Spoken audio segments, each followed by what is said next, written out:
Oh, welcome to another Rowdy Thursday. Ladies and gentlemen, that can mean one thing and one thing only. It is a brand new episode of A Worthy Addiction. Yeah. A show like no other, hosted by none other than me and my rowdy brother. So, ladies and gentlemen, I will not waste any freaking time introducing him. Ladies and gentlemen, he is a man who has it all figured out. But guess what? He has it all figured out. Ladies and gentlemen, my man, Unworthy Dynamite Collector. Thank you. And the host of the show, the main event, the main attraction, now featuring 17% more cream filling, Mr. Toy Addict 17. Thank you for that. Wow. I felt that one. Thank you for that beautiful intro. And if you're watching this live or watching this in a replay, we love you.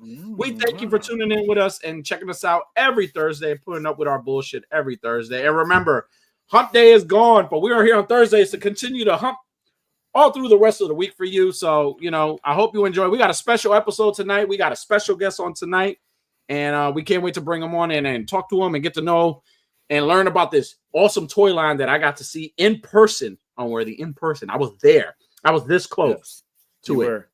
I touched it with my hand. You were smelling them. You were texting me about how they smelled. Yeah, I smelled. I still can smell it. They're so good. Unworthy, how are you doing, buddy? I'm all right. I'm feeling a little self-conscious this evening. My daughter was sitting next to me on the couch, and I had my legs up on the arm, and she was like kind of grabbing my thigh, or not my thigh, my lower leg, my calf. Okay. And she started picking on me, said that I have really skinny legs, and then my wife was very liberally throwing around the term chicken legs, and now I've never had reason to think I had abnormal legs, and now I'm very self-conscious thinking I've got tiny little chicken legs, and it's really I'm going to try to not let that bring me down and be a bummer for the whole night. But I don't know. Now that I think about it, and I've seen you in person, I don't think you have chicken legs. I think you're a nice size of a man. I think you're just. I appreciate that. Really well proportioned. I don't think there's no. Hell, I haven't seen you in shorts. Well, yeah, not many people. I've never seen you in shorts, so who knows, right? It might be a surprise there. I don't know. Yeah, maybe that's why I'm always wearing pants. Maybe I do know I've got chicken legs, and I've just been ignoring it until now. So you look like an ice cream pop, like. Ice cream pop. I do, yeah. A big round top, tiny little base. Right. Oh man, funny and not at work. Funny story about work today. I work at the hospital, and I went to go pick up a person today, and he was so funny. He was like, can you guys help me be a little more decent? Because they wear the little Johnny coats, and you can see their stuff, whatever. Anyways, he looks at me, was like, I don't want my ass all over the place, he says. And I'm like, well, sir, with all due respect, I said, sir, with all due respect, respectfully, I'm not looking at your ass. He's like, I know. The funniest thing ever. But it's like ruin that man's whole evening. I mean, I don't know. Maybe were you saying that because maybe you wanted me to, or it's like I don't know. Was he saying it like this? Was he saying it like this? No, not at all. Like people can see my butt. He was appropriately covered. Everything was well. It's just when he said it, I don't know. Maybe he threw a little wink there at me, like a little bit, like maybe I'm sweet on you. It's I can say that it's not hard to find you to be sweet. I was like, sir, with all due respect, respectfully, no one's looking at your ass. He said, damn it, I almost got him. Almost. Nearly. Well, listen, enough about us. We have a special guest on tonight.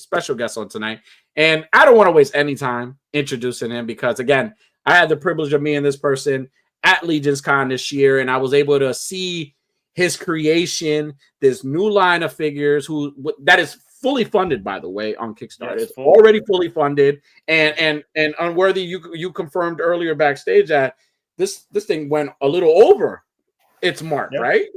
Really quick. I'm sure he would love to talk to us and tell us about it. I think right, and I want to hear about it. So, ladies and gentlemen, without further ado, I would like to introduce to you guys from Grindhouse Toys, the creator of World War Hell himself, Mr. Chris Scott in the house. What's going on, Chris? What's up, Chris? Guys, thank you for having me on here. It's a pleasure, and I'm super glad to be here talking to you guys about World War Hell. Let's do it. How you guys doing tonight? I'm doing well. We're super glad to have you on.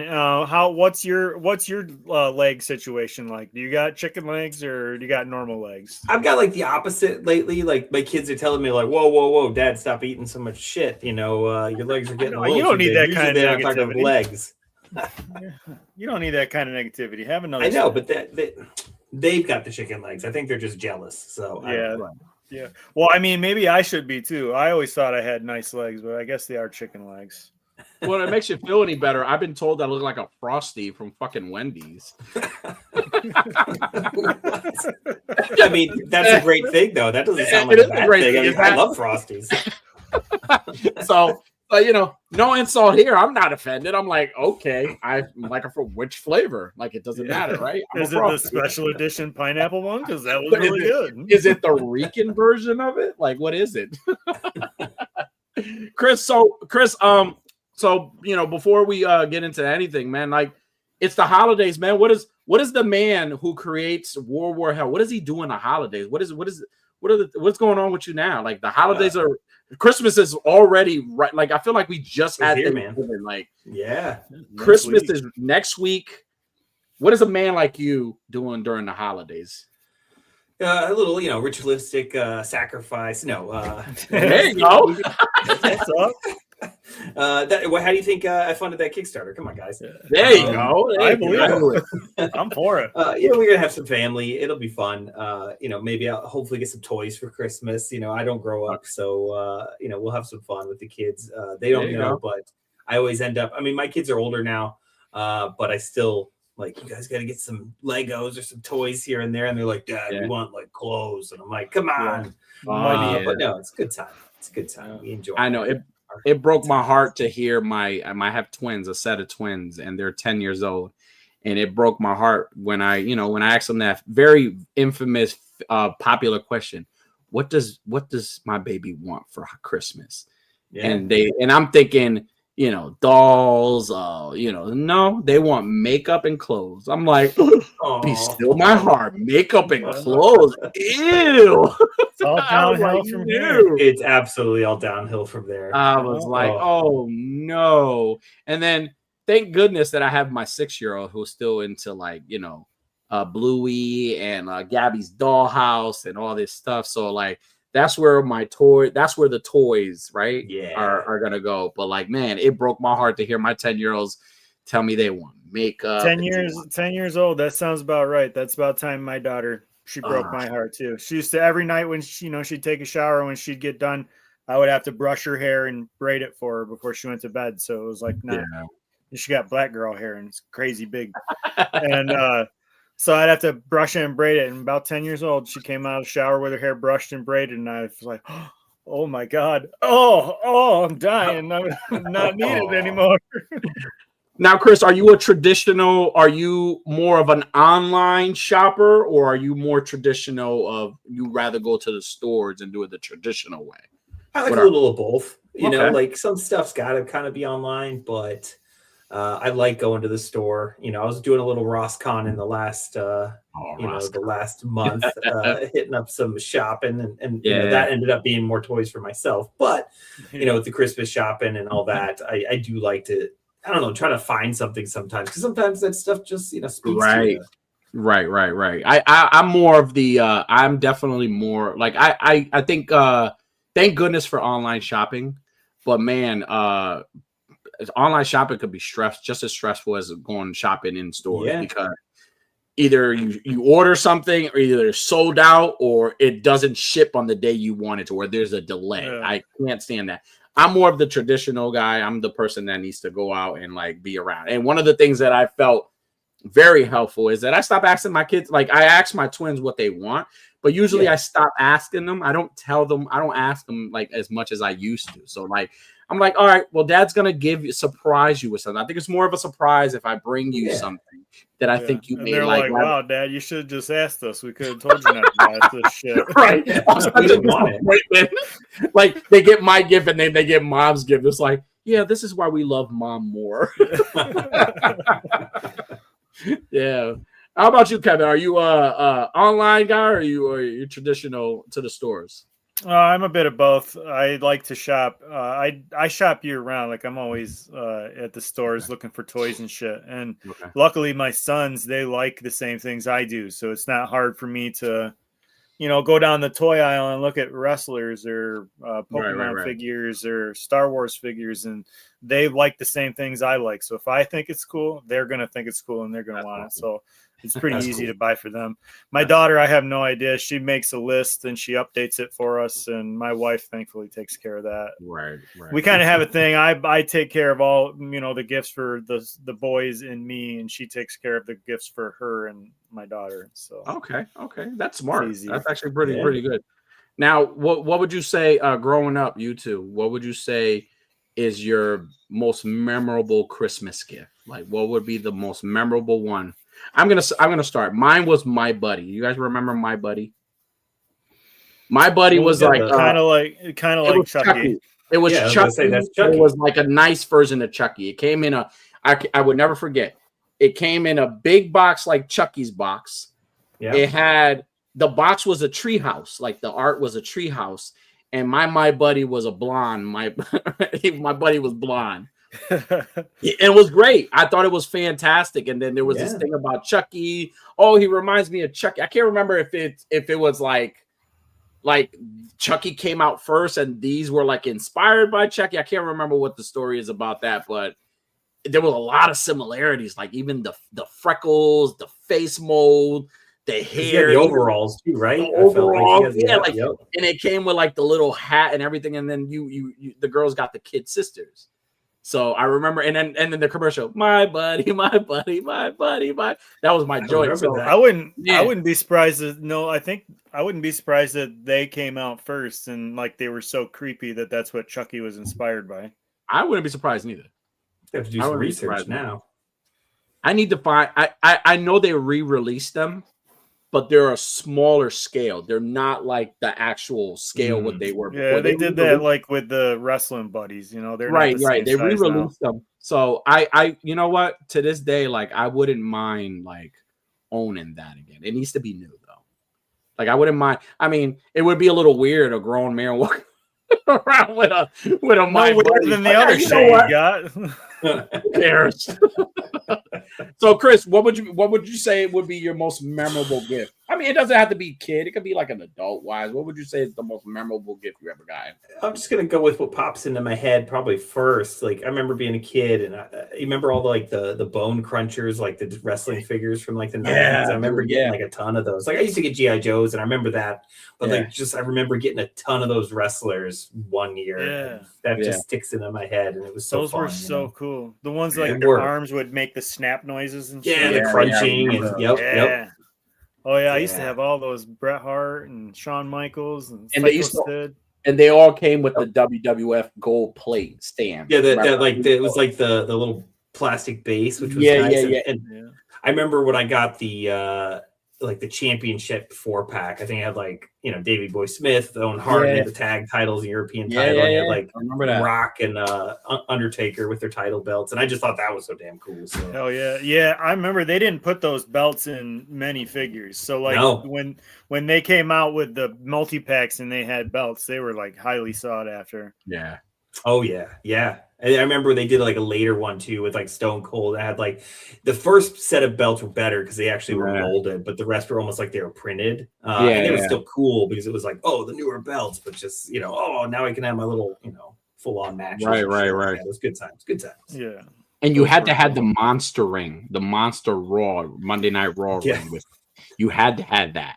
Yeah, because that set everything. That was just that was the ultimate thing to have. You had to have the ring and then just stack up all the wrestlers and display them and some after you play with them, just stick them all in the middle. I had I can't remember if it was WCW Nitro or Thunder, but I had the WCW ring and I think it was Thunder.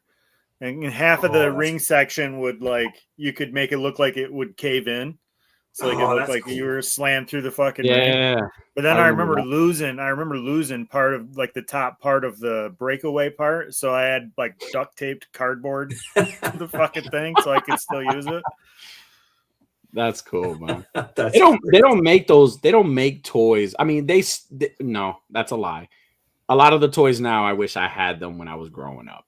Yeah, I really do. Because a lot of the toys now, even the face sculpts, even for the wrestlers now. Remember when those wrestlers we were just talking about came out? They really didn't look like Stone Cold. No. They look like the guy that brings the carts back into Walmart for you. That's weird. Yeah, that's what it looked like. Now it looks like Austin. You can see the face scan now.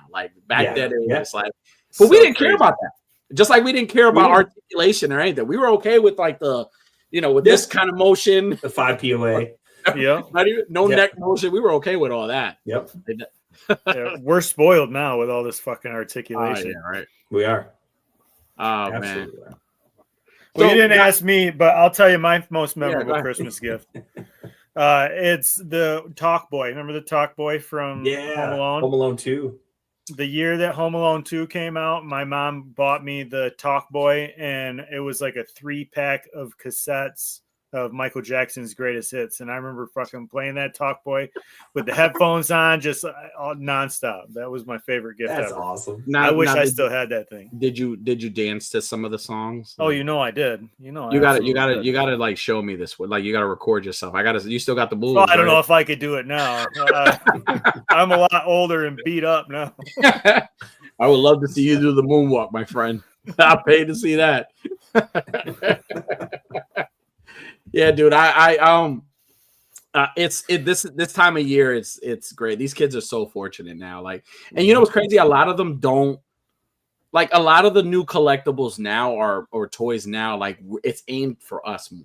We're the ones seeking those toys. These kids. I could ask my daughters about or even my nephews or something. Ask them about Marvel Legends, and they're or ask them about a certain Marvel Legend, and they're like, I don't know what you're talking about. They rather a Nintendo Switch or something else. They're not worried so much about those. You know what I'm saying? So, or even SH Fig Arts or Mafex or stuff like that. They're not worried about that kind of I mean, those are a little high end. Think if I get them a WWE figure and it's not an elite or it's not a basic, if it's just even if it's just an elite, and they lose it. They think they're the coolest fucking thing. If you throw in that extra articulation in the elbows and the knees, and those kids fucking love them. That's cool. Yeah, I agree. Absolutely. So we got the chat here. We want to say what's up with the chat. After we say chat, I got a discussion question for us tonight, and then we're gonna move on and get to know Chris, and again talk about World War Hell and Grindhouse Toys, man, and just check out and learn about the origins of all this awesome stuff that I got to see at Legion's Con. Because again, I even got the shirt. I even purchased a shirt with the Steamboat. That thing is great, man. That shirt is fantastic. So we're gonna start. We got Green Geek in the house. What's up, Green? Welcome. We got Jedi Jack here. Jedi Jack, we were just talking about you backstage, man, and singing your praises and your dials and all that. Yes. We got our tribal chief, Chubsy Wubsy, Mrs. Wubsy. We acknowledge our tribal chief. What's up, Theo? Shout out to them. Go check out Chubsy Wubsy's store. Always hooking us up. I just ordered my own Christmas present through Chubsy Wubsy. There you go. Nice. Chris, are you familiar with Chubsy Wubsy's store? I haven't gone on there. I need to check it out though. I know the name. I've heard the name. Yeah. Listen, when I tell you just a catalog of a bunch of toys, but more importantly, if you're ever in the New Jersey area, if you come back to Legion's Con and take some time and take a trip to the store and get to know Chubsy and his wife. You're gonna fall in love with them. They're great. Oh, super cool people. We love them. Awesome people. Yes. Awesome. And Chain Brothers in the house. What's going on, Chain Brothers? Yo. Tripping with Toys. What's on? Greetings, Rowdy Immortals. What's going up, dude? We got KJ Smith. What's going on, KJ? Hey, shout out to KJ. 78 points and Diggs Figs. They were on Toy Photography Talk. I believe it was on Tuesday or was it Wednesday? I can't remember if it was Tuesday or Wednesday. Yeah, I mean, they had to have KJ on the Toy Photography Talk. I mean, the guy takes pictures of his figures on his desk like nobody else. The best desk shots in the world. Of course, he's on Toy Photography Talk. It was great to have them on. They were celebrating their 200th episode, I believe, and which was fucking fantastic. A great show. If you want to go and learn how to, lighting and Diggs or KJ will teach you everything you need to know. He's got all the tips everything. He knows it all. He'll give you a tip. We got Diggs Figs. What's up, Diggs Figs? What's up, Diggs? What's going on? We got Raven's Eye Studios from Ravens Across the Sea. Raven, how you doing? What are you doing? Hey, Jedi Jack had a funny one here. He says, Danny has way more weird toys than my buddy. He's got a tentacles that require. Hey, that's right. Hey, shh. And not just little fucking AAA batteries either. We're talking these take four 9-volt batteries. Oh Jesus! You'll rattle the teeth right out of your grandmother. Hey, shout out to everybody who's in the chat. Much love to you guys. Thank you for showing up and showing our guests some love, man. Because again, he's got some amazing stuff that we're definitely going to talk about. But one of the things that really caught my eye with the line of toys that you have is their horror base. Yeah, big horror guy. I love horror movies, man. I grew up in a lot of the 70s and 80s horror movies, and I'm enjoying a lot of the new things that have been coming out. Big fan of the Welcome to Derry. I don't know if you watched. I haven't started it yet. Oh man, it's such a good show. Now that it's over now, right? Like it's over. It's and you know what? And watch it all. Boom. Wow, my kids are into horror too, so they're gonna 10 out of 10, dude. Listen, 10 out of 10. I give it. I got a lot of people saying that when they started watching it, there was a slow burn, but it also leads up to it's very important for you to have that slow burn so you could get to know these characters and how they fit into this story and how they fit into the It Chapter 1 and 2. So I'm telling you, once it starts, and then for them to bring back Bill Skarsgård, but also hold them off a little bit and tease them to you and make you want him when he shows up. Well, don't give away too much. He just tell me the whole show. This guy. No, settle down. It's fantastic. Listen, I am so for the punt. Just and then the ball already. This it's super. Listen, a 10 out of 10 show. Listen, what I can say is not enough to what you're gonna watch. Trust me. There's so much. I'm psyched. There's so much. But like I was saying, a lot of from what I saw, and you just mentioned that you're a horror fan. Your kids are a big horror fans as well. So I have a discussion question for us and for the chat tonight.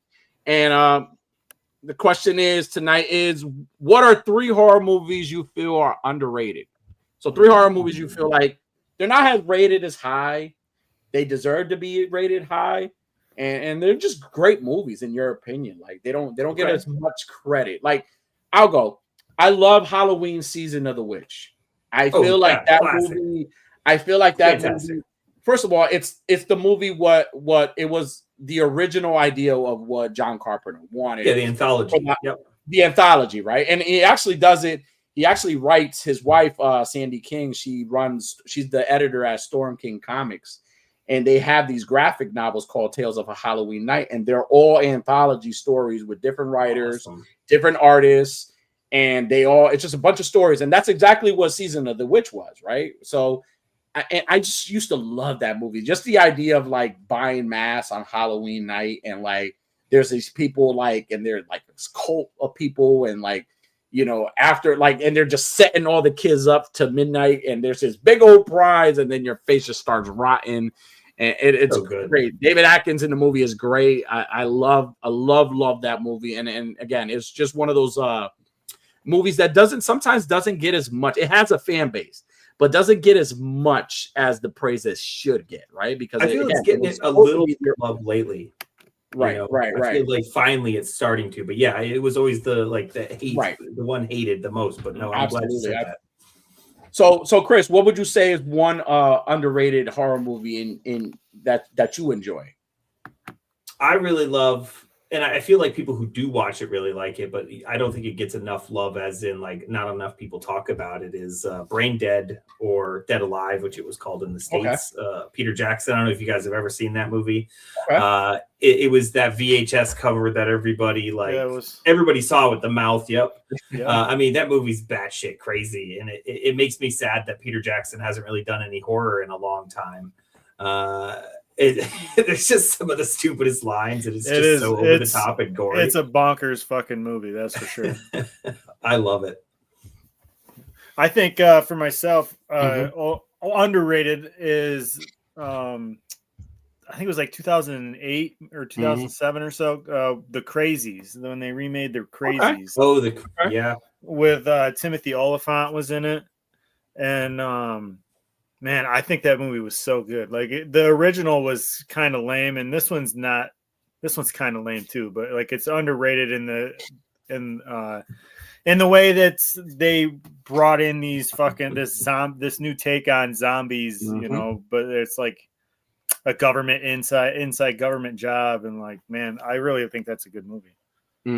Yeah, absolutely. Yeah, I love that line over there from Raven. With the kick ass for the Lord. I kick ass for the Lord because that's so good. That's such a good line. Sorry, I have to laugh every time. So if you guys haven't seen that movie, you guys gotta watch it. It's so good. It is. It's been a long time. I'll have to rewatch it. That's good. Bad shit crazy. It's so good. There's 3. So what's the next one, Danny? What do you got? I would definitely say my next one would be I want to say the first I Know What You Did Last Summer. And I explained I know coming off of the success of Scream and all these movies who kind of broke the fourth wall, and they kind of brought something different to horror. I unfortunately watched the new one, which I'm not a fan of. I didn't watch it. No, I much of a fan of the second one, but then I rewatched the first one. Like I was like, oh, I haven't seen this movie in so long, and I rewatched it, and it gave me such an appreciation for it because it was so different. It was just it had a lot of similarities to like having the teens and the kind of sometimes the humor, and then just having the who's the killer, like the Scooby-Doo type, who's the masked guy, who's the fisherman. But like it's just like those jump scares of that movie, or even just having just some random person just following you around and you not knowing who this person is. Maybe I love that. I could appreciate that, and I felt like unfortunately with the sequels it kind of just made it like I could see why people wouldn't be like, oh, I mean it does have a fan base, but I could see why people wouldn't like put it at a high rating. Oh my god, we got to go see I Know What You Did Last Summer. Like I know a lot of people would never say that. I mean there are some that would, but like I gained a significant great appreciation for the first film. Like I really did. I watched it and I was like, man, I remember how cool this movie was when I was growing up. Like it wasn't I don't think it needed a sequel, and if it needed a sequel, maybe the second one is it's not too bad, but like after that I don't think we needed more than that. So but I would say I Know What You Did Last Summer, the first film. Good choice. So Chris, what would be your second one, Chris? I love that I don't feel like gets enough love, and I think again it may be starting to get a little bit more, but for the longest time not many people really thinking about it was and it's more of a family horror movie, I guess if you would call it, Monster Squad. Oh yes. I love Monster Squad. People love the Goonies, which I do love the Goonies, but the Monster Squad is just, I mean, come on, Universal Monsters are going after these kids, and Wolfman's got nards, and right. I remember like traumatizing my son a little too young, I think, by showing him that movie early. And like when they put a piece of dynamite in the Wolfman and he like blows apart and then comes back to, he was just like, what the hell did I just watch? He's like, it's probably like 4. I don't know. I was like, whoops. that is definitely a good good nostalgic movie to watch. I don't think I've seen that. I need to look that up. You got to check it out. It's fun. It's that 80s, kids, and that's right up my alley. That's the sort of shit I like. Oh, you'll love it then. And it's the effects are done by Stan Winston, so who did like the Terminator and the T-Rex and all the awesome movie monsters, the Alien Queen from Aliens, stuff like that. So that's cool. That's awesome. Kevin, what would be your second one, Kev?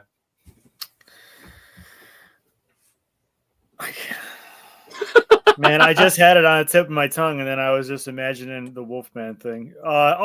Signs. I think Signs is Signs, yeah. It's sci-fi horror. Rap. It gets a bad rap, and it's like notorious for being not a great movie. But I really liked it, and I remember the first time I watched it when I was young, the scene where the people were filming.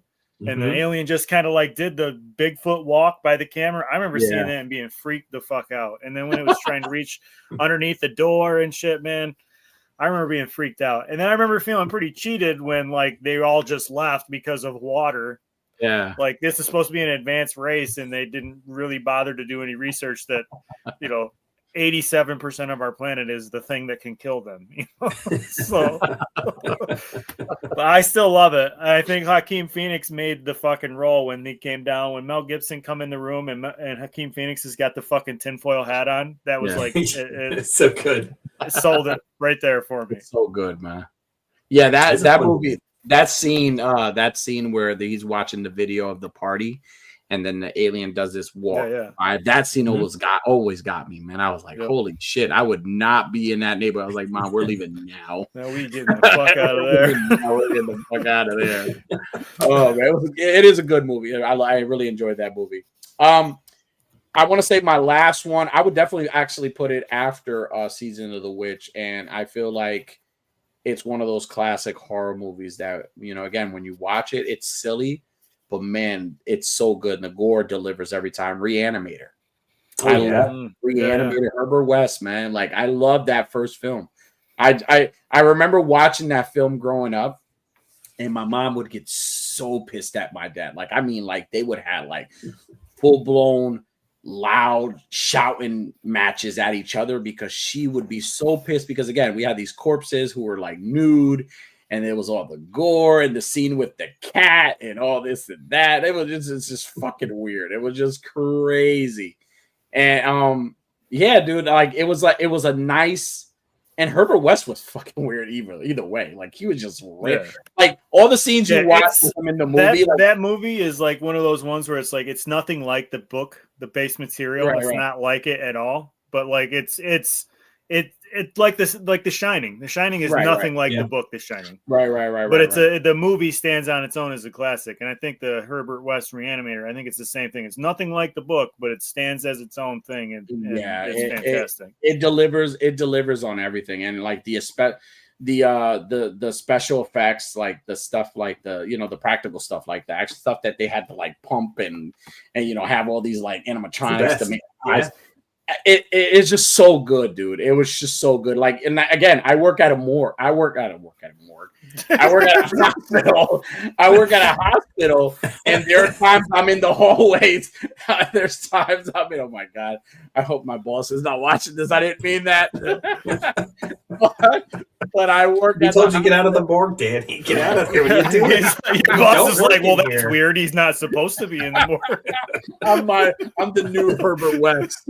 I'm like, I'm Jose West.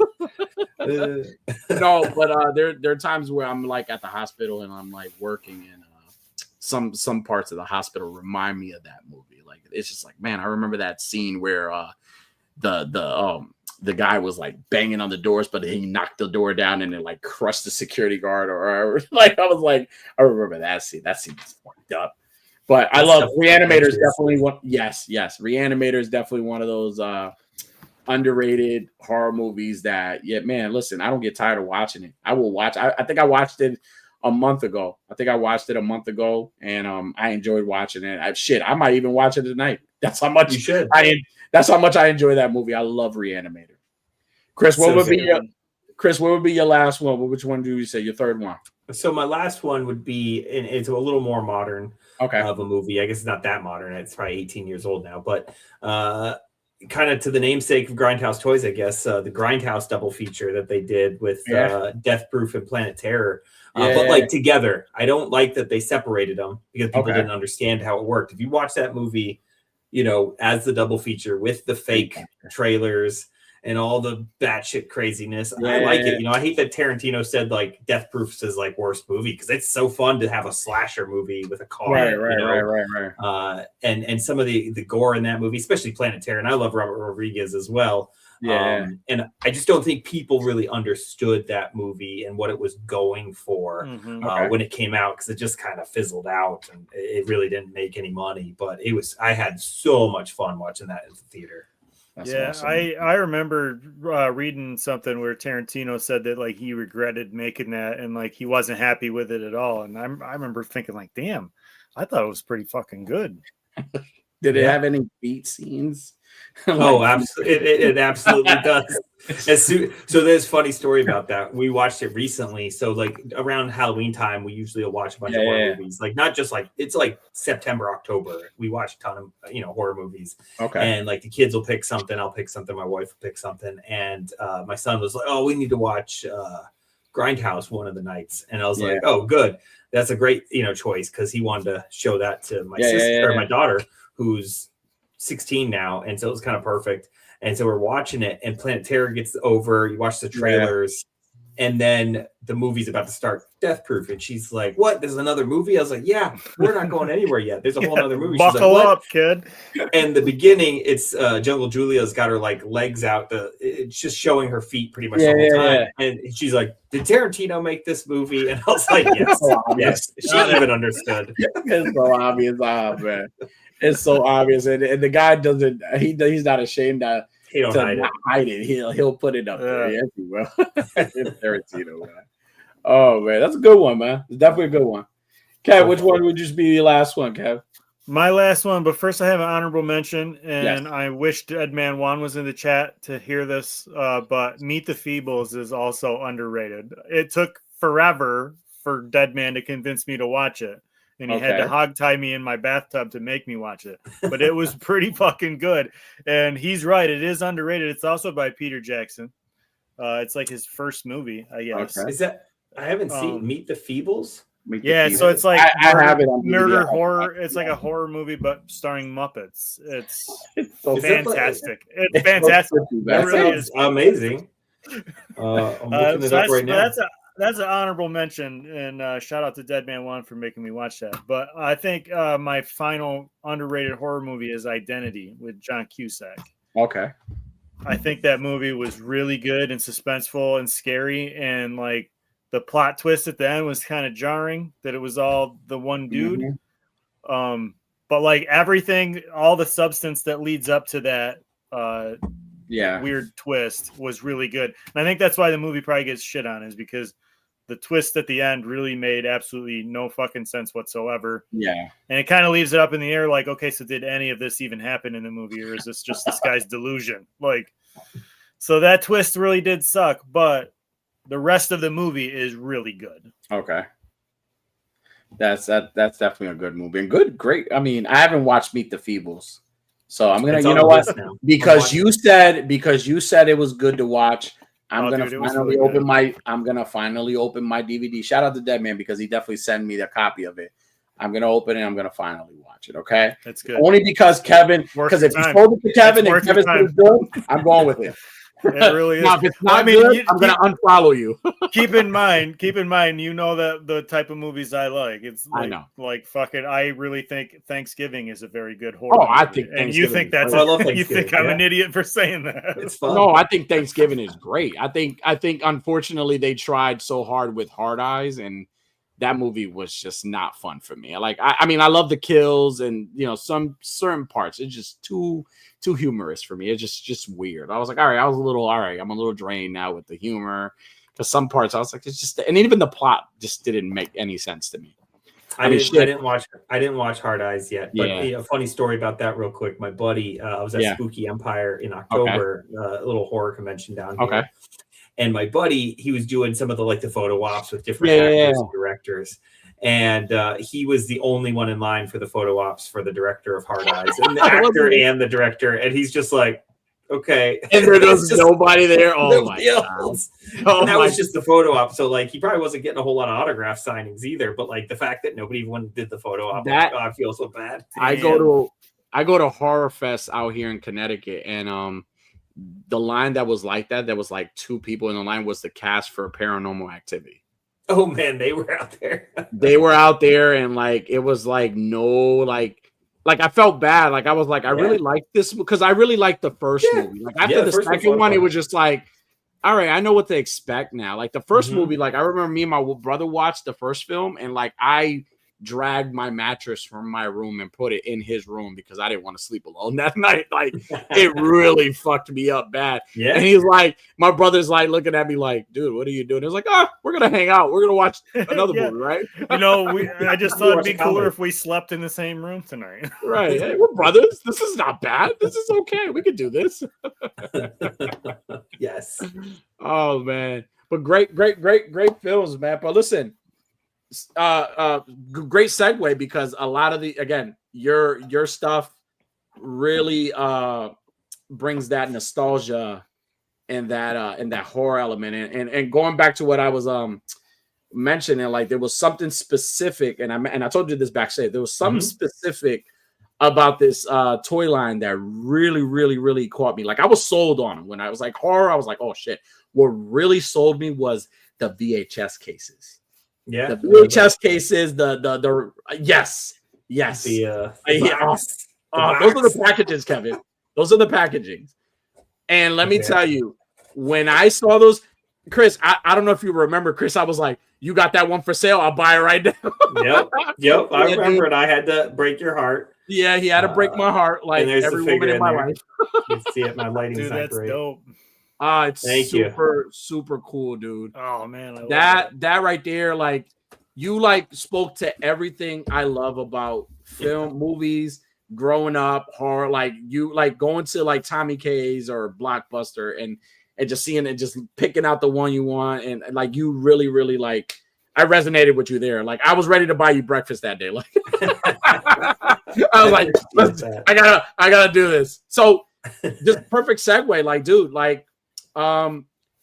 Let's starting with you. Like, what growing up, you were you a collector growing up? Like, were you collecting toys when Yeah, I collected a little bit of everything. I was a toy guy. You know, since I can remember being a big GI Joe and all kinds of toys. But also I was into comic books and then movies and music. You know, just really anything I get my hands on, you know, all stuff that I loved but yeah, for sure. Like I was more, of course, when I was little, you know, it was all playing with all that stuff. But then as I got older, you know, I really leaned into the collecting side, and I got a pretty sizable collection of multiple things, I guess I should say.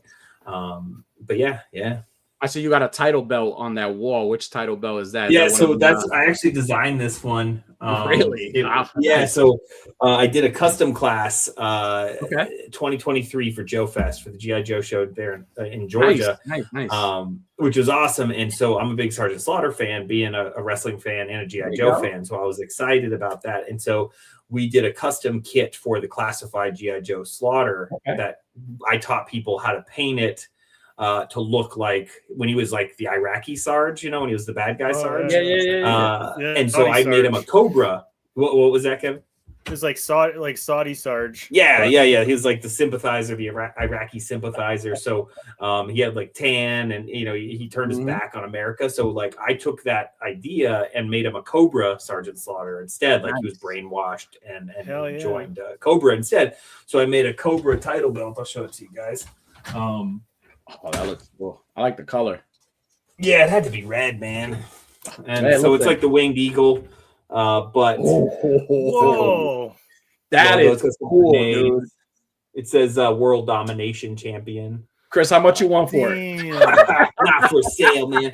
And then it's got, you know, I got Sarge to sign it, which was super cool. That's full circle right there. Hell yeah, dude.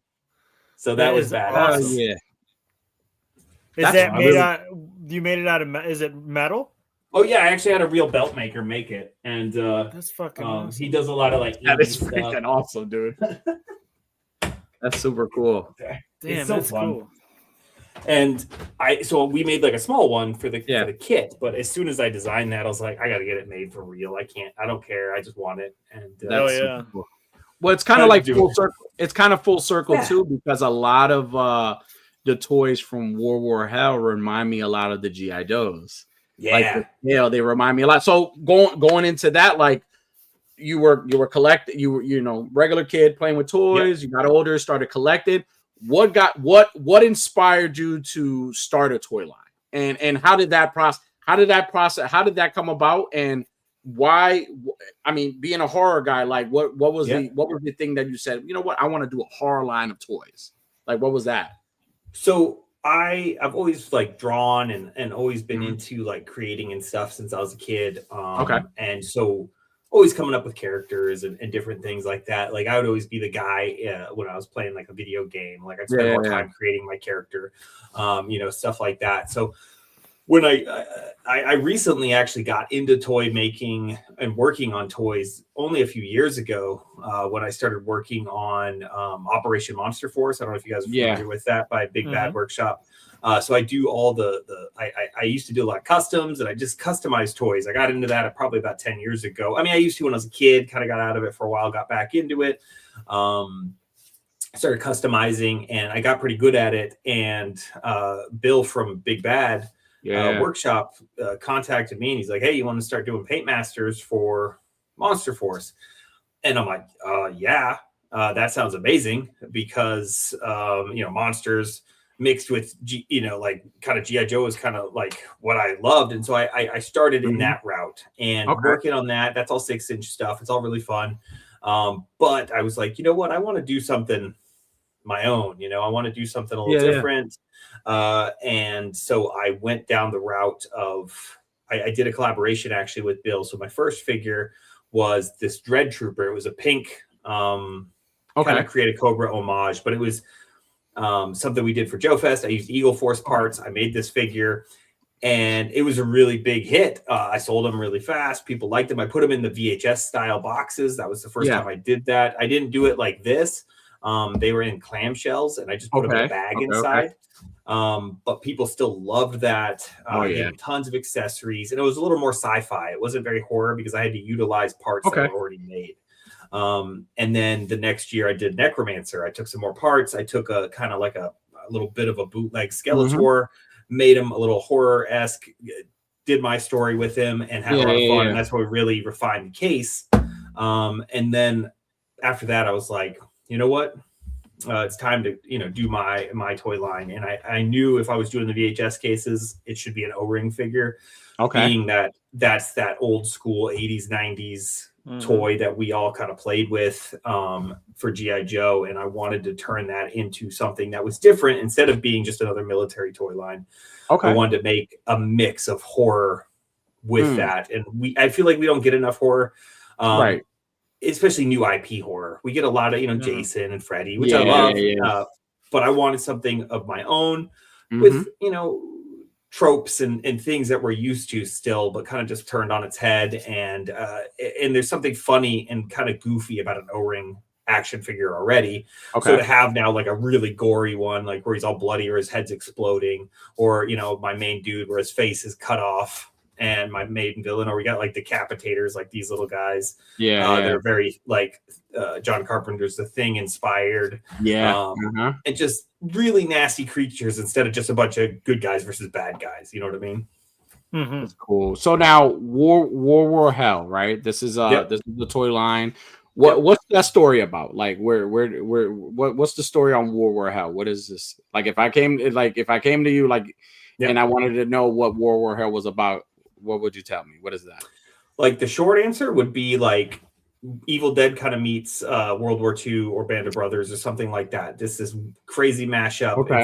You got to think it's 19. It's actually Victor in Europe Day is how it starts. You know, we're celebrating in 1945, and then this dude Colonel Malum, who is a you know, kind of that cultist, that crazy, you know, he's got the Book of the Dead. He's like, all right, we're not giving up this easy, even though they've already lost the war. He sells the souls of pretty much the entire Axis powers and cuts his own face off, summons a demon, which ends up being the guy who this demon shows up during that celebration in Times Square. And this demon comes through rips a street performer apart, takes the costume of Steamboat Willie, puts it on, and it's just causing havoc. And then, it's a little bit convoluted at the moment, but it's just a lot of just, you got the kind of Nazi zombies. You've got humans that are just now regular U.S. soldiers being possessed and brought back to life because he's kind of a necromancer himself. And then you just got the U.S. Army and the military and everything just kind of falling because it's very, I love post-apocalyptic movies, but this feels very apocalyptic. It's at the end of the world. Humans are trying to hold on, and it's just gone to shit. Gotcha. Now, is this something? This story is this something that you're gonna hopefully try to like incorporate into? Like, how like certain toy companies used to throw in like little promotional comic books or little pamphlet stories or whatever to go with the figures. Is that something you're hoping to expand the story along with them, or just the, focus on, this is the character, you get the blurb on the back of the box and that's that. And that's right now. That's kind of the plan with the doing the synopsis on the back. But yes, I've looked into doing some comic book stuff. But right now, I'm actually writing it as a script. And I might just instead of like you would go to a booth or go find a new toy line and pick up the comic book. I think it'd be kind of fun to read it as a script because it's actually an anthology. It jumps around different. So you jump from this character to this character, to this character, telling that story because it's such a big world and it's such a big story that's being told. And I thought that would be really fun. And, I'm not sure yet if it's going to be just text only script or if we're going to have storyboards. I'm still working all of that out, but the story is just really fun, I feel. And I want to get it out there for people to kind of like it because the characters are a ton of fun and people have really seemed to love them. So if I can get some more story elements in there, I think people would really appreciate that. Yeah, absolutely. Chris, tell me a little bit about Sergeant Spectre. I mentioned that he reminded me of a mixture of a Ghost Rider and Atomic Skull from DC. Like, tell me a little bit about this character. Yeah, for sure. So Sergeant Spectre is he's actually a ghost that haunts that chainsaw or the machine gun chainsaw combo. Okay. And it's kind of funny. So he's a good guy. The heroes like the Devil's Rejects troopers, those are like the unit with Sergeant Graves and all that. That's like the special forces team that's fighting off a lot of these bad guys. They towed around his gear for him, hoping he will just show up because he's a ghost. He doesn't really have like some set schedule when he's going to show up, but he's like Rambo. And nobody really knows how he became this spirit, but they just know he's like the ultimate badass. And they actually tell ghost stories, and everybody has some crazy story about how Spectre came to be, but nobody really knows the truth. Gotcha. Yeah, they're kind of just making it all up, building this man's legend, making it up on their own. Yeah, which I think is fun, and just seeing a ghost that doesn't talk, has no jaw, and just sits there and has this freaking 30 cal machine gun with a chainsaw bayonet, standing there also with a flamethrower on his back. Don't mess with that guy. I probably would try to avoid somebody like that. I would probably try to go the other way if it's at all possible. Right. I think one of the things that I love about these characters is like the uniqueness, but also how they have a lot of inspiration. Like, again, it's a GI. It's not just like the GI Joe line. It's its own thing, right? And one of the things about now I was gonna ask about this character because he seemed very, very popular when I went to Legion's Con. I saw. Are you guys planning? Was that just a model that you had? Are you guys planning on making? Was it 1/6 scale? Like I think it was about 12 inch. So my buddy blew it up. One of my buddies, amazing printer, El Diablo Studios on Instagram. He's an amazing printer. He does all kinds of like huge statues. He's the one who did that big decapitator that I have. Yeah.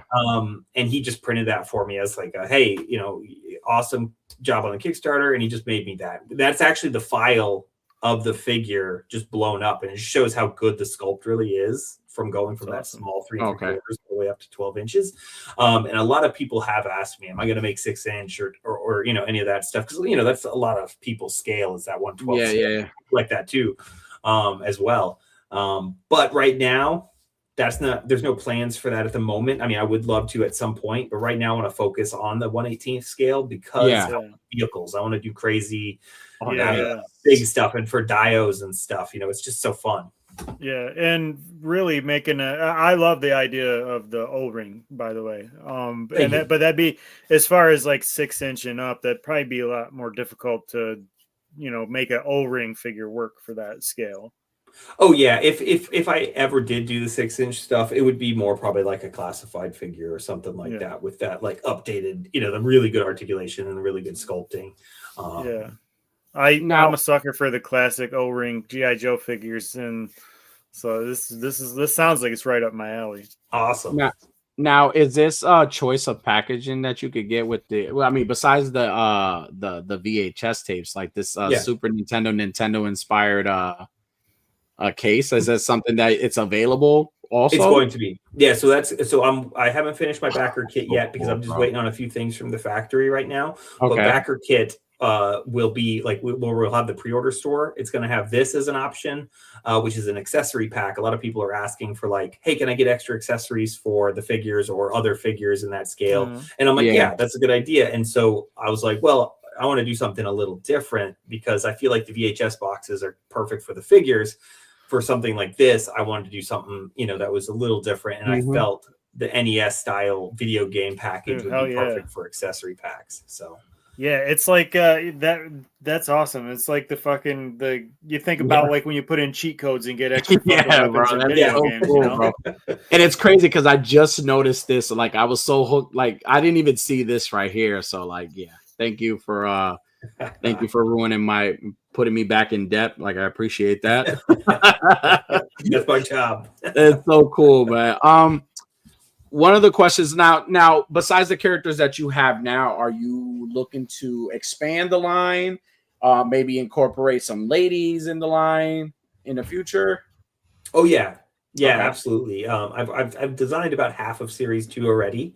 Nice. In between working on stuff, finishing up everything for what's been on the Kickstarter, because like right now I'm cleaning up and getting all the artwork finished up, but between that I'm designing Series 2, and I did just design my first female, and she's awesome. It's I can definitely say, because she's sculpted, printed, everything. I'm hoping to have something shown soon, so definitely keep an eye out for that. But I can say that it is the best looking female O-ring figure I think ever made. It just looks so good. Man, I'm actually getting really pumped about this because I'm thinking about like Star Wars vintage collection vehicles. I bet it'd be perfect size for these things. They would. Yeah, they absolutely would. I just picked up 2 of those like little hallways from Ross. They're like $15. I'm like, this is gonna be perfect for messing around with some of that stuff. Man, see, everybody talks about RossCon. They built a Ross out in my area, and I've gone there, and for the longest time they didn't have any toys at all. There's no toys to speak of in this place. And then now they've got some, but it's mostly little kids stuff. And they have but they somehow they have the entire McFarlane Avatar wave, like all of them back there. Yeah, I saw a lot of those. They're at Target right now as well. How is this? It happens all the time. Luckily, I have about 150 Rosses that I can throw a rock at and hit because it's Florida and they just have them everywhere. So it's kind of a fun place. And I picked up some vintage collection there. So yeah. If you ever go down to Orlando area, you can hit the Ross cons. We have Ollie's up here, and Ollie's is pretty similar to, you know what? I feel like Ross is like Marshall's. Ollie's is like literally the bargain bin store. Like it is, and it can be real hit or miss too. Yeah, it really can. They get a lot of good stuff at Ollie's, but I mean, is it really that good? Probably not. Sure. Stuff you passed on before. And now it's it's stuff that sat at it's stuff that was at Target forever. So Now, Chris, we had a question, and anybody, if it's in the chat or anybody that's watching and you want to ask Chris any questions in regards to this toy line, feel free. I'll star them and then I'll put them up for you guys. But Chubsy had asked. He's a retail store, and we spoke about Chubsy. Yeah. One of the questions he had asked is Grindhouse Toys, do you work with retailers? Are you working when I'm assuming right now you guys are still in the process of getting his stuff done. Are you partnering with retailers right now? Yeah, that's the plan. Absolutely. Because I love the brick and mortars and like even just the online toy stores and you know all that stuff. Like the mom and pops are my favorite. I love going into those shops and you know keeping everything alive. So absolutely. I haven't started like what like the rates or any of that stuff's going to be yet, but I'm talking to multiple stores, and as soon as I have some of that stuff, I will make like a post and say, hey, you know, we're going to be reaching out to you guys now, but I would love to do that. You know, we're at the factory now, so getting everything once we start the actual manufacturing process, which we're getting close, that will be definitely on the radar. No, absolutely, get in front of as many people as possible. So you heard that, Theo? We need this line in the store. It's a good, you know, it's always good to have your, you know, I don't think of like big box stores like Walmart and Target and stuff like those when I think of like independent toys. Like you go to Walmart and Target, you're gonna find Marvel Legends, Black Series, McFarlane DC series, Mattel. You're gonna find all that. But like if you go to the mom and pop shops or the small, you know, the self, you know, home name stores like Chubsy Wubsy, and you're more apt to find these things. And the right people are going to find them because people that are going into these mom and pop stores, they're there because they love toys. If you go to Target, you can any asshole can go to Target and buy a toy and not know anything about it, you know? Right. Absolutely. Now, Chris, who works on these art prints right here? Okay, so that is actually really fun. So that's Mark Pennington right there. And that's actually a small section of the art he did there. And it's a whole scene. It's a whole battle scene. Nice. That's Mark Pennington. Mark Pennington did all of the actual G.I. Joe designs from 87 to 89. Wow, that's awesome. Really cool. So he's super cool. He lives over in like close to Tampa area. So he's like 2 hours from me. Awesome. And he's just amazing. He also worked on like X-Men in the 90s. He was the inker on with I think Andy Kubert. He worked with that one, and then he did Spawn, like some of the early Spawn stuff. Nice. And he's worked on so much cool stuff. Sandman. He's just like the best guy too. He's super cool. He's the one who did the Necromancer packaging. He did the artwork on this. So cool. And it's just so fun. Man, I can't get over those boxes. That's cool. Like I would want like a Blockbuster video setup just to display them. I would have them. Have them displayed in the boxes. It's now you know I very rarely see toys and want them just for the box. You know? I'm surprised Chris didn't call like somebody to like remove me out of the convention because I kept walking by and like I'm like damn, like if I could buy these like. My friend Diggs Figs has this new thing now, and he looks forward to it every Legion's Con. Is what stupid thing can Danny buy at Legion's Con, right? Like what random thing is Danny gonna buy? Well, I don't think Grindhouse Toys and World War Hell is stupid. I think that's fucking amazing. Like if I could spend my money on that entire line, because Chris, I don't. Again, you would have disappointed. You wouldn't have spent your money on anything stupid. You'd have spent it on this. I would have bought every single thing, and then I'd have been like, Unworthy, we need to buy more of these. Let's get more of these toys. They're so cool, dude. Now, how many as far as articulation with the are they similar to the I'm assuming they're similar to the G.I. Joes? They are, but they aren't. If you're on you're on the Instagram, go down. There should be a breakdown if you can go. Okay, let's find that. It'll make it better for keep going. Keep going. Okay. Yeah, it's another grayscale like that. It's like a blown apart, so you can see all the articulation. And if that chainsaw available too? We're gonna have to. There it is. All right. Okay. So it's very similar to old school O-ring, but with some like I say, it's old school O-ring turned up to 11. And so you have the wrist articulation. Okay. So it's not just a swivel either, because the old ones didn't have any. It has it swivels and pivots, so you can hold weapons better or do different things. The neck on the old figures would normally just be that neck with the head molded to that neck. So we actually have a ball there too, so you get even more articulation. And then like on that zombie or a skeleton, the jaw articulates. Which is pretty fun. And then the ankles are the biggest thing. Like that's like the biggest change I feel, because on those old Joes, you couldn't really pose their legs very well. Yeah, the shins and the feet were all one piece. Yep.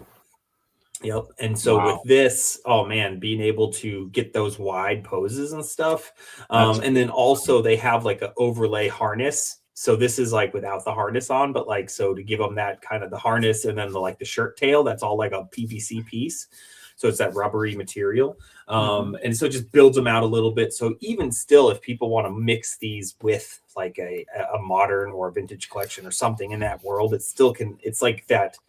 Right. It's like O-ring and it's like modern, but it's not. It's its own thing, I feel. So okay. Shit, that's freaking cool, man. That's awesome. Thanks.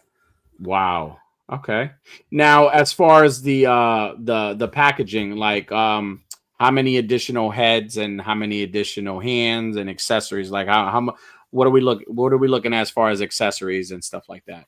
Oh, there's a ton because like extra hands, extra heads on some of them, like say the like the corpse. Right here. You can see one of those. Yeah, there's graves. So he's got extra stuff because he comes with extra arms. Okay. And a different head and neck to give him his apocalyptic war paint, I call it. Okay. Because if you're behind enemy lines in a zombie infested, skeleton infested kind of war zone, your war paint's not going to just be camo. It's going to make you kind of look like a skeleton, and so that's what his paint is supposed to emulate. Cool. Something fun with that. And then he also has a sword with the flame attachment because that's Hellfire, and it's his curse. He's cursed with that sword story wise. So he comes with that. The Thompson with the drum magazine that comes off, 2 pistols because one to show that it's actually fired or firing for like toy photography, because I always hate it when you have like a 1911 pistol and it doesn't look like it's shooting. Yeah, the action don't come back. Yep. He's got his Devil's Rejects trench knife, which has a little skull at the bottom. That's their special forces knife. And then you see all the hands. He has trigger fingers, he has middle fingers, he has brass knuckles, which is really cool. Like nobody's ever had an O-ring figure with brass knuckles. Like, come on. And his helmet removes, and the bullet bandoliers and stuff. That's like that fucking cool, man. That's crazy. Thank you. That's fucking amazing. Like I'm super pumped. And this is there's Colonel Malum. Yeah. Wow. Yeah. This is the big bad. Yeah, that's the big bad. There's another image of him with all his stuff, and it'll show. It might be up a little bit higher where you do. That's Winchester right there. Go a little higher. You said, right here. Yeah, right there. There, and he looks a little bit better there. Oh, look at all that. Yeah, so he has no face. He has cut it off. Part of his like summoning ritual that he did, but he also has 2 masks that go over his face that are severed skin faces. They're masks made out of skin, very Texas Chainsaw Massacre-esque, that he wears. Because I mean, he doesn't have a face, so he just wears other people's faces. And then he also has the old school kind of Cobra Commander style hood. Hell yeah, you can't do that with the Cobra Commanders now. They won't do that. They won't. So I was like, hey, I'm gonna do it because he's a complete evil bastard. And yeah, he is. He's a literal demon. Yeah. And this is also a packaging here, like not to go off. Sort of. This was more for the Kickstarter to show off what everyone came with and to show that it's going to be a VHS style box. So like this image with the pack out showing all the accessories will actually be on the back, and each one will have their own artwork. Now there's this pricing sticker, like it looks like a Bradley's. Remember Bradley's? I was thinking like a Bradley's sticker, like it looks like the classic was. Like that's a nice touch right there. I wanted to have it, and that's actually a little bit. It's very Toys R Us-esque. I took the Toys R Us style with the giraffe, but I made it a dead giraffe, and then put the Grindhouse Toys. Oh, that's add a little bit of that fun in there. So if I can get that as an actual sticker that goes on the package, I think that would be really fun instead of being printed on there. No, dude, wow. I love everything about this. Thank you. Yeah. Your Sergeant Spectre with all his gear. All that gear, and the flame effects, and it glows in the dark. Look at that. Yep. I don't know if he. No, go ahead.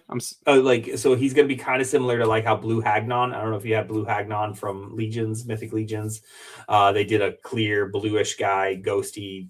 It was really just like he had some that kind of blue, and so he's going to glow like that because we're the same factory as the 4 Horsemen. So nice. Yeah. So going back to what I mentioned in the beginning, this is already fully funded, right? So yes. we don't have to like, you know, you already went through that part, right? It's already yes. and you met more of what you were expecting to make off of them. Yes. Like, how did that feel, man? Like knowing that, you know, you're a kid who had toys, grew up with these toys, grew up collecting GI Joes, and then you create your own. You have this idea and you want to make it your own. You create this, and people are behind it. We're like, yeah, like I'm telling you, I was like a kid at a fat kid at a cake store. Like when when I saw it, like I was like, holy hell! Like how does that make you feel as somebody like that? Just like, did you expect for it to go this far? Like, and people want it? I don't know, man. Like, cause you never know. Like, I love that people are into it. Like, I wasn't sure what would happen though, because you really don't know anymore. Because I feel like there's a lot of Kickstarter fatigue, you know, with people, which, you know, it's understandable. You know, it's a lot. It's a lot of money to put up front, and so that was why one of the reasons I wanted to try to get as much done up front as possible. Like everything was sculpted before the Kickstarter launched. You know, a lot of the artwork was done. You know, there's a lot of prep work that was done early, so we didn't have to go, hey, let's fund. This is my concept. Look at these figures that kind of are just drawings. Like I didn't want that. I wanted to have these things in hand so people could look at and check them out. And so to see the success that happened on it was super, you know, it just really made me feel good to see that people really enjoyed what I was making. And it felt like, okay, people are into something a little different. You know, they like the twisted stuff that like I do. And so it's been really cool. That's cool, man. Now the corpses are going to be army builders. Yeah. So like, as you see, he has the zombie head, the skeleton head, and then same set of the different sets of hands, and then also those blood effects. So that like, if you buy him, you could make him a skeleton, you can make him a zombie, or you can have him exploding, or any weird combination you want. He also has the chainsaw, you know, the M1 Garand, the helmet. And I just can't wait to see these guys like attacking all of everybody's toy collections at some point. Man, I can't. A bunch of these together. Oof. It's gonna be so fun. You're gonna see it, trust me. Now here's a question for you, and like it's just a what if question, right? Okay. If given a license, right, and or even given a character from a horror franchise, and they say, hey, we want you to use this character in your universe, in your toy line, which character would you use? Who do you think? Which character could be in here? I think, even though it's not the right timetable, I mean, he has time traveled before. I think I'd have to do Ash from Evil Dead, because you know, I was fucking thinking that right away. It would be so cool. Fits right in. Yeah. Definitely Ash in there. And so speaking of Ash for a second, that chainsaw there, one of the features that it will do that I don't usually say a lot, but I want it to kind of be a surprise, but I do say it to some people too, is the handle will pull out. And so you can put it on their hands. So if you want that zombie to be having a chainsaw hand. Yeah, we're going to buy it. We'll buy it. Listen, you don't have to convince us anymore. You already got it. Okay. You already went past your Kickstarter. We're good. We got this. Got to check all those boxes, man. Well, speaking of the Kickstarter, I've got the Kickstarter pulled up here. We can bring that up and we can talk about that. I'm going to stop sharing mine so you can share yours real quick. All right. Yeah. That's so cool, man. Thank you, dude. And one of the things that I see a lot is your love for horror and like your attention. Like a lot of this stuff, like when I see it now, like, you know, Ash, like, you know, being, you know, for the, you know, it's just, you see it and you see it very much highly inspired in a lot of the stuff that you're doing. And it you know, I could greatly appreciate that, because again, this and then with the VHS tapes of packaging, that right there is like the cherry on top, you know, and it's super fucking cool. Thank you. Yeah, I want, you know, having all those, it's like so many like things just going hand in hand together. Right. You know, and really the sky's the limit, because this first run of, you know, characters is still pretty tame compared to what I even want to do, you know, in the future, because I really want some weird shit in here. You know, I want it to get real creepy and scary and monster alike, and have so much more fun with it, even though it's tons of fun right now. So yeah. Wow. So we got this pulled up here. You've had 594 backers with an original goal of 72,000, and you have hit $131,977, dude. That is awesome. Congratulations. That is so cool. That is fucking awesome. Wow. I love how many people jumped into it. And we funded at Joe Fest. So it was like June, I think it was June 21st. Yeah. We launched on Friday the 13th, which was awesome. I knew as soon as I saw that was available, I was like, that's when we're launching.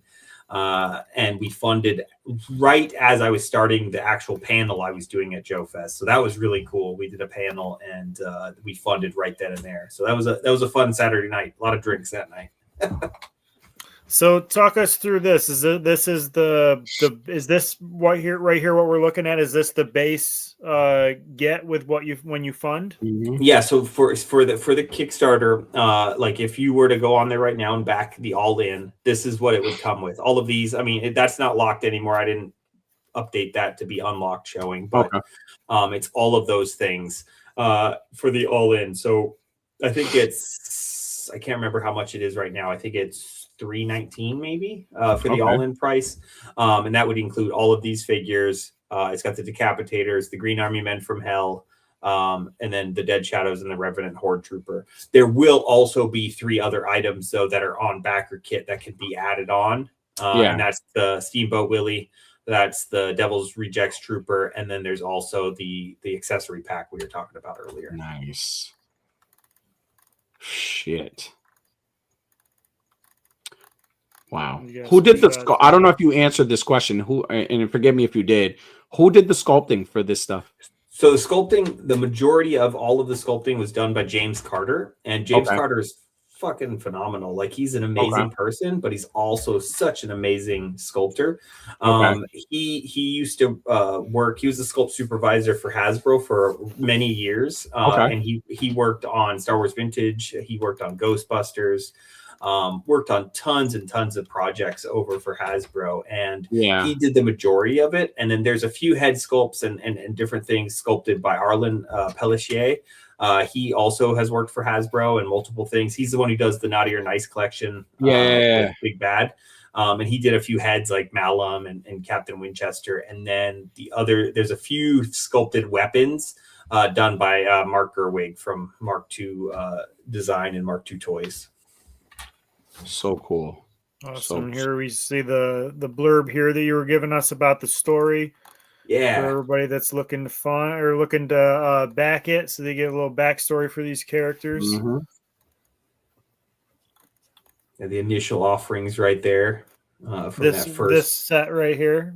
Everything you see, everything, all the figures you see right here. Yep. So you have the Sergeant Graves, the Corpse, the Cerberus Trooper, the Green Army Men from Hell, and Sergeant Spectre, and then the Decapitators, all kind of spread out all over the place. Any chance of I know you talked about vehicles, any chance of maybe dials, like pieces of like that piece in the bottom? Okay. I would love to do that. And that's again something that I would love to look into right now. That one was like a one-off done by HVX Customs. Jimmy's awesome. And I met him at IshCon last year, and he made that so quickly for me, and it just came out so good.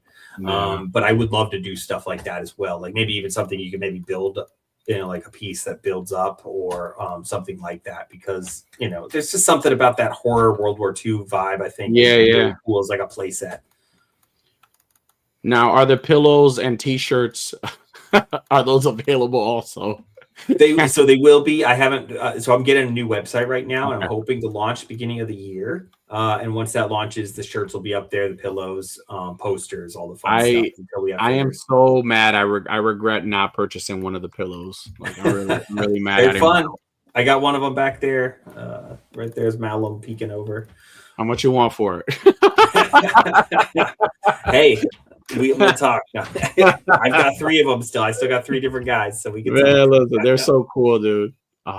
Fun period. I absolutely love the art style too on the boxes. Like the illustration the style of artwork on these illustrations are Yeah. fucking dope as well. So many awesome artists. Like that one's done by Tim Barron, and he's done a lot of like work for Tony Hawk skateboards and stuff.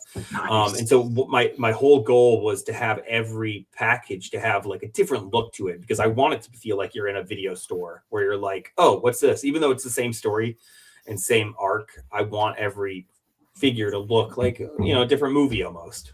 Yeah. They're so cool, man. Thank you.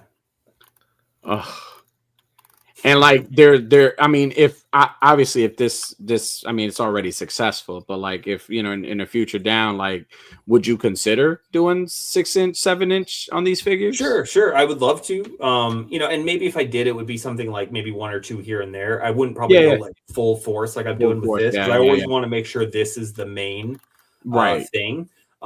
But absolutely, like I want a 6-inch Sergeant Spectre someday. How about like exclusives? Like have you ever thought about like a convention exclusives or like? Sure. Like, well, we're definitely going to do exclusives for these figures, because once that tooling is made, it's absolutely going to happen in this scale. But like, if we were to do 6 inches as exclusives, that would just be so expensive. So it would have to be full on like a line. You know what I mean? No, of course. No, and I meant like on this scale, right? Oh, yeah, yeah. Would you like exclusives of maybe like variants? Like do you see you guys potentially you make the potential variants of Sergeant Spectre and all the other characters and stuff like that? I'd love to. Like, I already have a plan for. Like, I have a planned exclusive for Legion's Con if we can get it done in time. I know we can get the figure done in time, but I want to make sure the Kickstarter stuff's fulfilled first before I sell anything at shows. You know what I mean? Right. Yeah. And so, but yeah, I definitely plan it, because I love doing show exclusives, because I like when I go to a show to find out, you know, what's that exclusive. So I want to do the same thing. Who came up with the names? Me, like the characters and all that stuff. Yeah, the like character names. Yeah. Me, all this stuff's pretty much, you know, my kind of brainchild. Playing around with, you know, all stuff that I just love and mixing and matching of ideas of things that I really enjoy. Yeah, man. I'm all in, dude. Like I like this. Definitely ignited that wanting them, and I knew that was gonna happen. I really didn't need to have you here to tell myself that. I already knew what I wanted. But it's fantastic. And again, it was just that you already sold me on the figures. It was, again, those VHS cases, and even the Nintendo Super Nintendo case that you shown, stuff like that is just like, that's the shit that, like, it's like fishing. It was like, that's where you reel me in. I was like, yep, you got me. But fantastic, dude! Congratulations, too. Thank you. Congratulations, man, on a successful Kickstarter. I want to say my final question to you is like, what do you? And I always ask. I've always asked a lot of my the guests that we have had on this show is like, what advice do you give somebody who wants to start a toy line or is pursuing or even thinking about something like this? What advice do you give them? So the thing I tell myself all the time is nobody's going to do it except you. So, you know, like I used to play a lot of video games back because I like playing games, or I like doing this or that. Like I like messing around with different, you know, hobbies and fun stuff like that. And if it makes you happy, of course, make time for it. But nobody's going to make you do that thing you really want except yourself. So, just do it, man. Like just fucking, you know, sit there and hash it out and make it, because like this, I've had a lot of very talented people work on this and work on it with me. But like the concept I only came up with back in May of last year. So it's still not that much time has passed. They move so quick. Right. It goes super quick. And so I just freaking put my nose to the grindstone, man, and like just work and try to get as much done. And I've hit so many different shows last year. You know, traveling and trying to get this in front of people to show off all of the cool, you know, and just to see what people thought. So yeah, that's the biggest advice I could give to people is just really believe in yourself, and nobody's going to do it but yourself. So just work on it and do it. Yeah, dude. Well said, dude. Well said. And again, congratulations, bro. Thank you. This toy line, and it's nice to see something different, right? Not just like you said, not just the same names, like same characters, like something different, something new. Yeah. It's fucking awesome. Thank you. I did say that was my last question, but I got one more for you. Oh, you're good. The last one. Like any challenge? Were there any challenges where you felt like things were getting overwhelming as far as like getting this project, on the Kickstarter or even just moving forward with it? Were there any times where you felt like, man, like this is gonna be tough, or a little bit, discouraged at some point, because I mean, obviously we're all human, and we, with things like these, like, although they're a blessing when they happen, and things like they move so quick, like the challenges do arise, right? So like, was there a point, and how did you overcome that? I think it's a lot of things, like even just running the Kickstarter, it was overwhelming because, a lot of guys, when they run these kinds of things or do Kickstarters or toy lines, it's a whole crew, Right. And sure, I've had a lot of people work on this stuff, but it's still like my baby. And so like that Kickstarter was me and running that.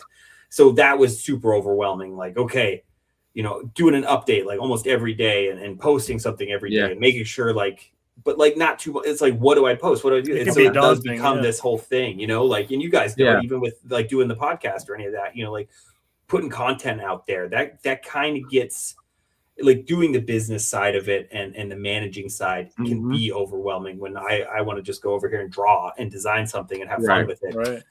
You have to really like separate yourself from that and be like, all right, again, nobody's going to do this except yourself. Like, make this thing happen and really just buckle down, man. And, there's always that stuff where it hits you, but everybody backing it and believing in me and really just get it. Every time somebody like looks at it and like I open the package and I get people to curse when I open it up and they see that it's a tape and they're like, oh fuck, and I'm like, yeah, I got them. Like, that's cool. Like, that makes me happy, and just seeing them smile and get excited, so that's what makes it all worth it. I feel like this works so well for you because there is plenty of those little things that make people go, oh shit, like right. Like, there's so many different ways for people to get hooked in on this. I think it's masterfully done. Thank you. As long as you deliver on the back end, then it's like it's all gravy. That's how you keep everybody coming back for Wave 2. Yep. And I wanted to speak on that real briefly. You said you've already started working on Wave 2. Is that what you're breaking them up into waves? Yeah. How many waves do you see going on, or do you have an end goal in mind of how many characters you want to have introduced? Good question. Or I don't know, man. I want to keep going as much as I can because I feel like this could. I think it has legs, story wise, and being that it's World War II, there's so many like different corners I could kind of hit, and go down that direction. But again, I tell myself a lot of times there's no rules. It's horror. Like, think of how many batshit crazy horror movies we watch and love. I mean, there's no, sure, you got to have some kind of things that make sense, but like, why can't time travel happen? Not really. You don't really need to make sense. You don't need to make too much sense with right. As long as it's a fun story and it makes people happy and it's exciting, I think, why not? Sky's kind of the limit, and that's kind of how I look at this. And so, I want to go multiple ways. I want vehicles. I want, not just tiny vehicles. I want big vehicles if I can. So if people just show up and support the line, I'll just keep making it. Yeah, hell yeah. Another question I had, seems like you kind of dipped your toes into a little bit of pop culture reference with Steamboat Willie. Is there any other like public domain type characters from the era that you would like to try to spookify, horrify to bring into this universe? Absolutely. There's a lot. There's a few characters. The first, I've told people this before. The first character I actually started designing in that world was Winnie the Pooh, because I thought that would be really fun as a horror Winnie the Pooh, and not just a guy in a mask like they're doing with all these slashers. No, I want a guy in a mask. Sure, is fine. But like, it's okay to be a guy in a mask or a creature or something like that. But like, I don't want just a guy in like I don't want a slasher all the time. You know what I mean? I feel like that's the cheap, easy way out. So, yes, I want to go down those routes because these are characters we know. And that's been one of my most popular characters is Steamboat, because, it's an evil Steamboat Willie. And people are like, what the hell's that? And they smile and they love it. So yeah, I have a new, I think if I can make it, every wave would be cool to maybe sprinkle one in every time. Right, so series 2 has one that I'm working on right now. And as long as you can make it, like, if your stance is like, as long as you can make it kind of fit within the story narrative as well. Not just going to throw like a Mortal Kombat feature where they throw in a special DLC pack. Right. No, absolutely not. I want to have it be in story, because if I'm going to make a public domain character, I don't want it to just be like, hey, I'm making that character. I'm over here making Tarzan, like, no, I'm going to make a character that is in, makes sense into the story. And why are they there? I wouldn't mind seeing Tarzan though. Exclusive. Well, you said Tarzan, and for whatever reason I was thinking the Lone Ranger. That was probably around that time. Lone Ranger would be really fun. And there's a lot of stuff that's coming up soon, like not super soon. I mean, toys do take a little while to make, but like Superman's going to be available in less than 5 years, I think, something like that. I think is it 29 or 30, I think is, just weird to say, like 2030, but something like that. And then even like, I think 4 or 5 years after that, Batman shows up, and I'm like, oh man, if once I could get to those like big, those that would be so cool to turn into whatever the hell I want. Well, yeah, I mean, it's not Superman, but it's, it's Superman, Yeah. Well, if you ever have a block, if you ever have like a block of anything and you can't think of anything, I think some Rowdy Boyz, Kevin and Danny zombie, there it is, pack would be fucking dope. I love it. It would be fucking dope. Absolutely. Trust me. Back to the Steamboat Willie thing, I was going to ask while I had the Kickstarter page brought up. That's not part of the fund. No, so that's going to be part of the backer kit pre-order. Pre-order page. So once that is up, which I'm aiming for, like I've been telling people this, it's like, oh, it's going to be this month. Oh no, it's next month. I've been wanting to make sure everything's like perfect before I launch that. And so he's just going to be like that, because he was originally going to be on the Kickstarter if we raised a little bit more, because he's a whole new body, because he's a demon with like right. He's got he's got the hooves and all that stuff. So it's a whole new body that has to be. The only thing that's reuse on him is his upper arms are the same as Graves, like bear arms, but he's got different forearms, give him like a longer demonic look. And so we decided still to just go ahead and make it. But he has to be something that's an add-on in the backer kit. So when you say, so like if when you, just so I'm not familiar with all of the terminology for Kickstarter.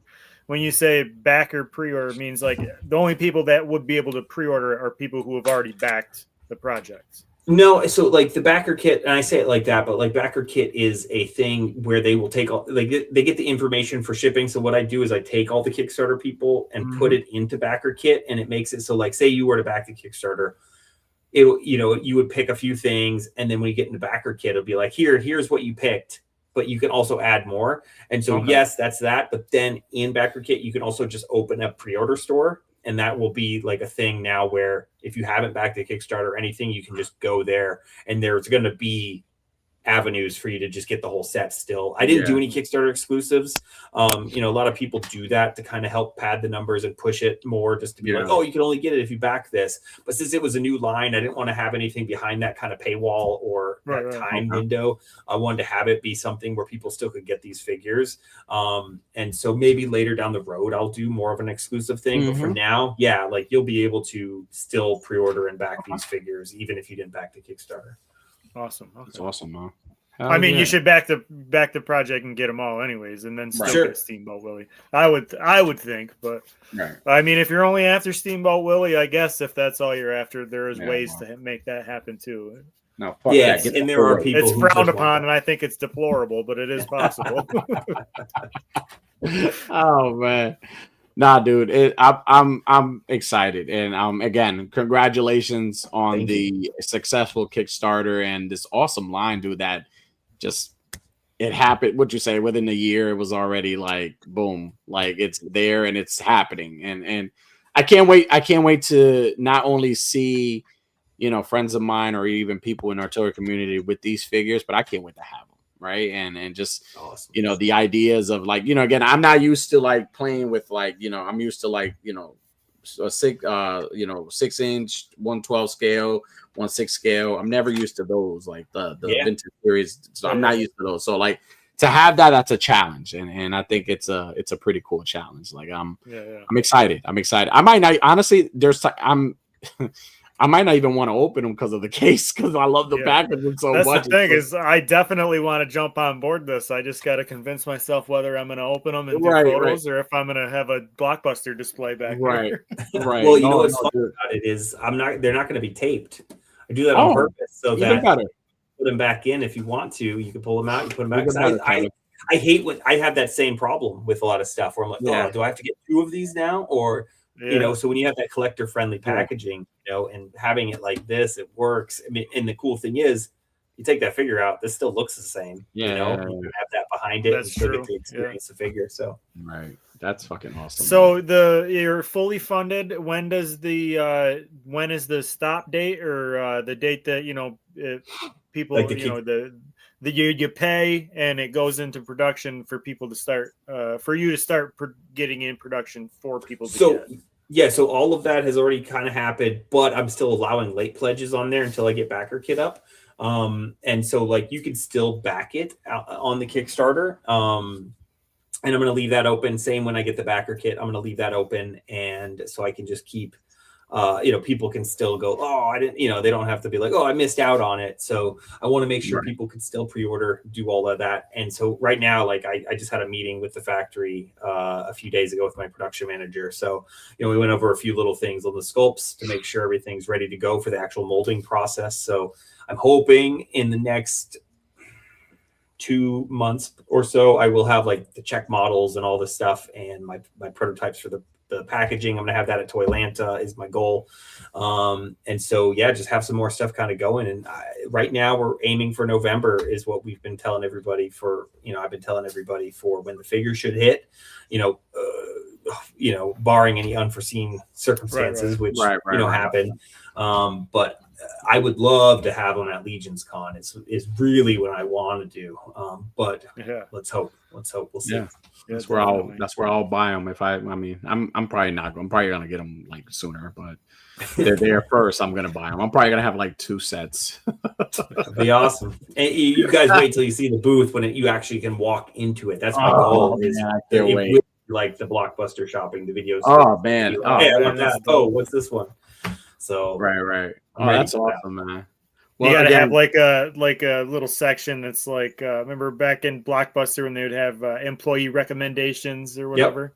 Yep. Maybe staff recommendation or whatever. Staff recommendations. Yep. Staff picks. Little things like that. Yeah, I want to have it just all those fun little. Just a little bit of the nostalgia everywhere. Just make sure you put the black curtain and say no children allowed. Yeah, you got cameras. The beads. You gotta have that one. Chris, this is fucking awesome, man. Do it again. Yeah, absolutely. Super awesome. Super awesome. So, thanks for having me on, guys.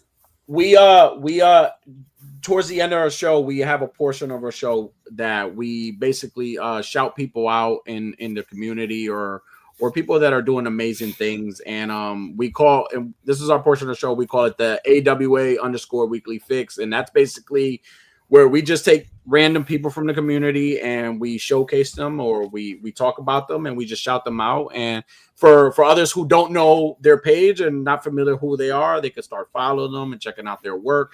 Is there anybody you would like to shout out tonight? I know I'm putting you on the spot here. Is there anybody you like to shout out tonight who I could say like the one I was talking about earlier, El Diablo Studios, with all his amazing 3D printing. Like he did the, I'll grab it real quick.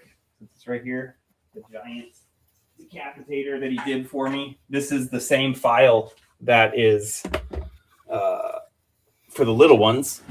Yeah. And it is 1:1 scale, which is very fun. That's and so he did this for me, painted it, printed it, made it. I was kind of jealous because I wanted to paint it, but he did an amazing job. So El Diablo Studios. Awesome. Man, go check them out. Yeah, definitely. And for me tonight, I just want to shout out Outlaw Collector, phenomenal photographer. big catalog of great photos, awesome lighting. I just wanted to shout him out tonight because he's been posted some amazing things lately. I haven't seen him in a while but also I haven't posted in a while also, so I just started coming back to the toy photography stuff. But I wanted to shout him out tonight because again, his stuff has always been amazing. I'm happy that I saw one of his photos today. I was able to like it and show him some support today. He says the Chamber said that's discernibly dope. hey, you listen, back to Kickstarter. Maybe we'll get some of those that size. We need full size ones. Absolutely. Right. That would be dope, right? Oh man. Unworthy, you have anybody you want to shout out tonight?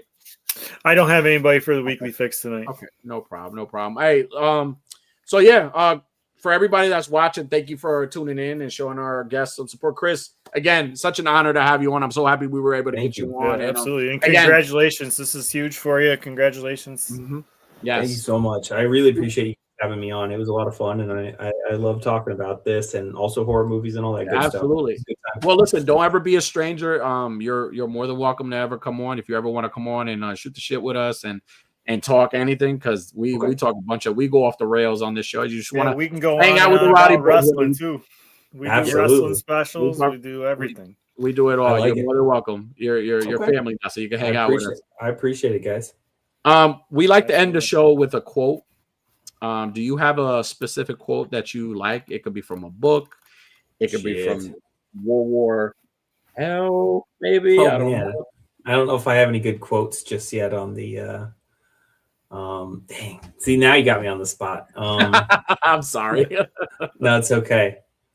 I don't know. Nothing's popping into my head right now. Well, in the spirit of this awesome toy line, I'll do you the honor. So the quote for tonight is simply, he's such a professional. He's reading it off his phone. I have to read it because I have to remember it. It says, "They say war is hell. This time it is." I love it. Thank you. With that being said, using my fun quote. That's great. Yes. Good night, beautiful. Thank you for tuning in. Be sure to hit that like and subscribe button. Click that notification bell for more